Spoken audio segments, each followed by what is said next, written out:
for those who do not know themselves.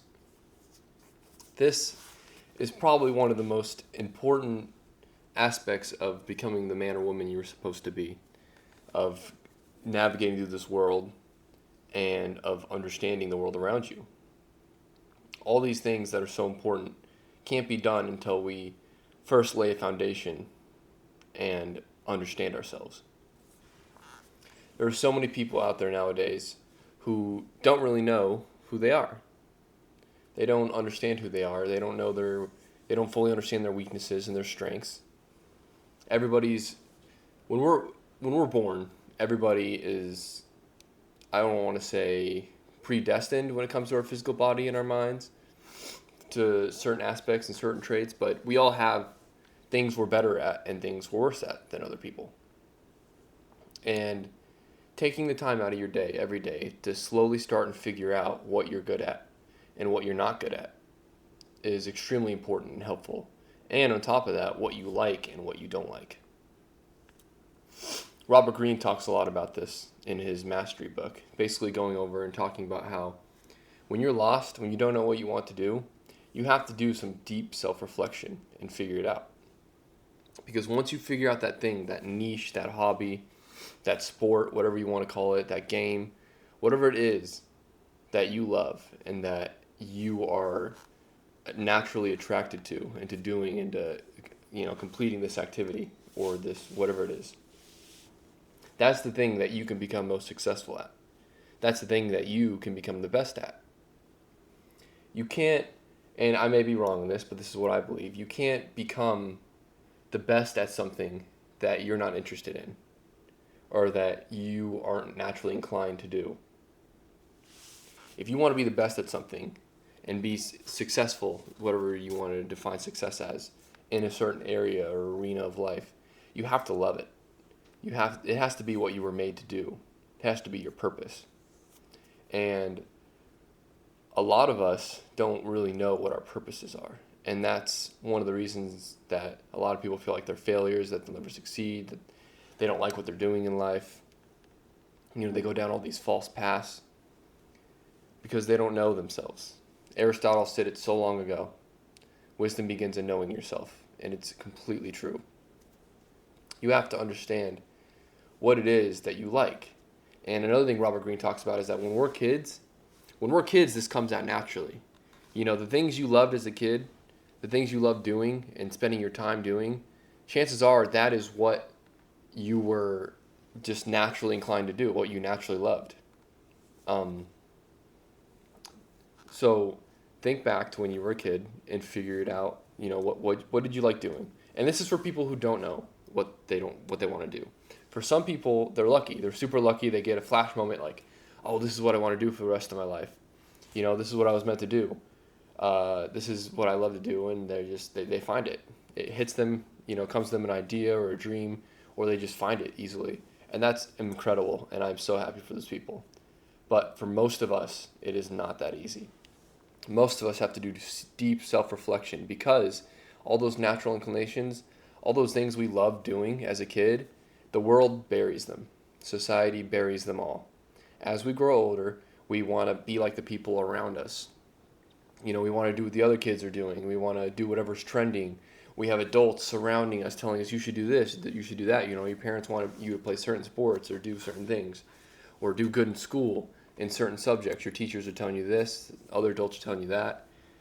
What you're naturally inclined to do, the things in life that you will love doing the most and that you will find the most success in because you love it so much and because you were born to do it, those things get drowned out and we lose them.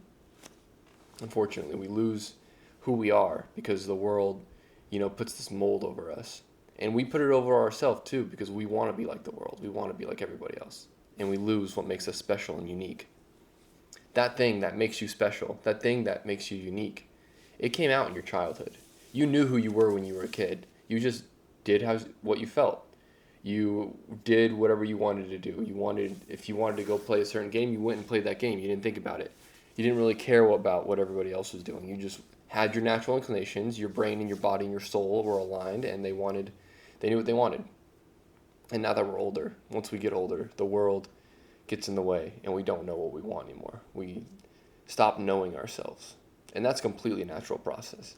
It happens to everybody. It happened to me, it happened to most of the people I know. And it's our responsibility to start deep self-reflection. Think back to when we were kids. Think back to all the moments where our true selves got slowly, crumbled away, slowly suppressed. Find what it is that made you unique. Find what it is that you love doing. And that is your path to success. That is an essential role in your path to success and happiness. And it's extremely important. Figure out what you're better at than other people and figure out what you're worse at so you can avoid those things, because sometimes you try so hard to be good at something, but it's just not something that you were made to do. Some people look at math problems and just solve them instantly in their head. Like, that's just how their brain works. That's what they're naturally inclined and good at. Other people look at a math problem, they don't even know where to begin. We're all different. We're all good at different things and bad at certain things. Avoid the things you're bad at unless you love them. And focus on the things you're good at, because you already have the advantage of being naturally good at it, inclined at it. Put skill and focus and practice into that, and who knows where it'll take you.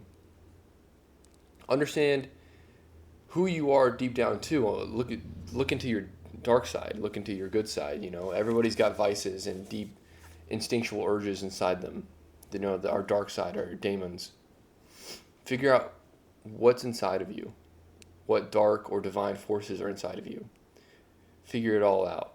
Know who you are, because if you know who you are, you can complete everything else with confidence and power. And that is extremely important.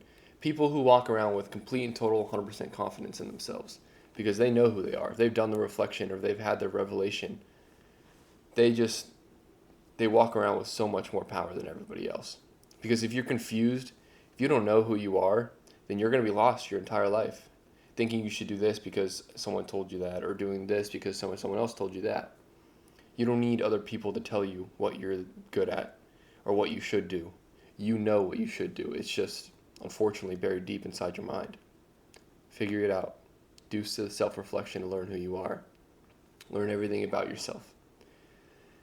A lot of people, too, they don't want to learn about themselves. Instead of spending time alone and reflecting and being on their own, they'll hop from relationship to relationship. This is another big problem. Focusing on someone else other than yourself before you're ready to focus on someone other than yourself. It's important to focus on other people and care for fellow human beings and love everybody and find your partner. But you need to understand yourself first. You can't love somebody if you don't know who you are. You can try, and you can maybe even partially succeed, but you'll never be a complete partner for them unless you already know yourself and you've completed yourself. Now, we're always learning who we are, so we need to always be paying attention to who we are, because we're always changing. So it's important to keep that attentiveness up and always be paying attention to who you are. But a lot of people are so anxious and so, eager to, get into a relationship, find the boyfriend or girlfriend, because society tells you that's the biggest step, most important step in your life. And it is an important step, but people rush into it too soon. How can you love and care for somebody and get to know all the ins and outs about them if you don't even know yourself? I know I'm beating a dead horse by saying you don't know yourself over and over again, but it's extremely important. Don't rush to get involved with somebody else or dive in. Some people will know more about their celebrities or the idols more than they know about themselves. You get so obsessed with other people to try and fill the vacuum that is being opened from not knowing who you are. People who figure it out, who know who they are, who know their advantages, know the advantages they have, natural advantages, who figure out what they love to do, they are often the most successful people, most successful by society standards. Jeff Bezos and Elon Musk, these people are obsessed with building their businesses and growing their businesses. It's an addiction. They love it. It's what they were naturally inclined to do since they were young men. Mr. Beast is the biggest example.